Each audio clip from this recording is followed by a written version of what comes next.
Saat ini saya sedang berada di Cianjur, Jawa Barat.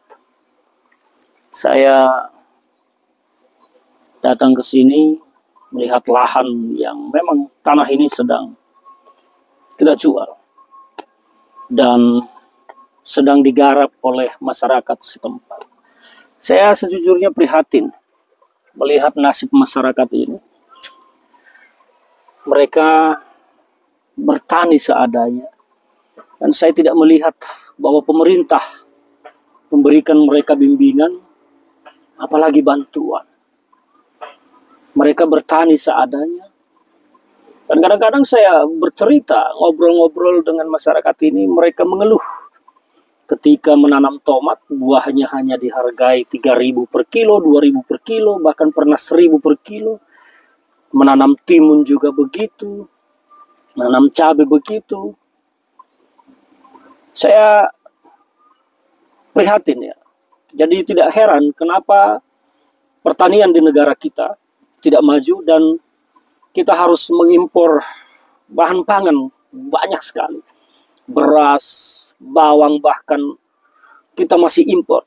Banyak bahan makanan yang harus kita impor karena petani kita tidak pernah dibina oleh pemerintah, tidak pernah diarahkan, dan cenderung dibiarkan bertani seadanya.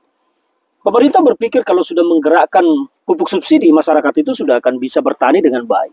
Padahal inti pertanian kan bukan di pupuk subsidi. Inti pertanian itu adalah bagaimana mengajari masyarakat kita itu bertani dengan benar, mengajari mereka bagaimana mengelola pertanian itu secara baik, teknologi pertanian secara benar, dan bukan membiarkan mereka bertani secara konvensional dengan lahan yang bahkan tidak menghasilkan sesuai dengan biaya yang mereka keluarkan. Di lahan ini sekitar 14.000 meter ada sekitar 5 kelompok penggarap yang menggarap lahan ini.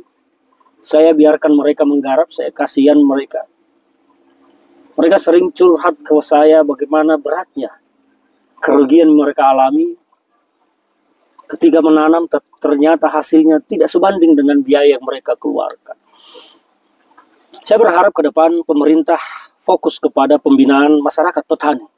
Membina masyarakat petani itu bukan hanya perkara soal subsidi, pupuk subsidi, tetapi mengajari mereka, mendidik mereka, membimbing mereka bagaimana bertani yang benar, menanam yang benar, dan menggunakan teknologi-teknologi pertanian supaya hasilnya maju. Kita bisa melihat bagaimana Cina majunya pertanian mereka, bahkan Israel, negara di timur sana. Kita tahu daerah timur tengah sana gersang ya. Tapi mengapa pertanian di mereka itu bisa maju pesat? Harusnya kita bisa belajar. Padahal kita punya udara yang bagus, cuaca yang bagus, musim yang hanya 2. Musim kemarau, musim hujan. Air yang cukup bagus. Tapi mengapa pertanian kita tidak maju-maju? Ini harus menjadi pertanyaan bagi kita. Saya bukan ahli pertanian, tetapi saya lahir dari seorang anak petani. Dari kecil hidup saya bermain di sawah, kadang-kadang menggembala kerbau. Nah, itu yang membuat saya prihatin melihat pertanian ini. Jadi saya berharap bahwa pemerintah benar-benar akan serius mengelola dan mengajari masyarakat kita untuk bertani secara benar. Ini lahan 14.000 meter dikelola. Saya berikan dikelola oleh masyarakat tanpa saya pungut sewa sama sekali. Saya kasihan kepada mereka, prihatin dengan kehidupan mereka. Jadi ini adalah lahannya. Memang sedang kita jual, belum laku. Tapi saya biarkan mereka menggarap. Saya berharap pemerintah memberikan perhatian yang lebih serius terhadap sektor pertanian kita kalau mau swasembada pangan.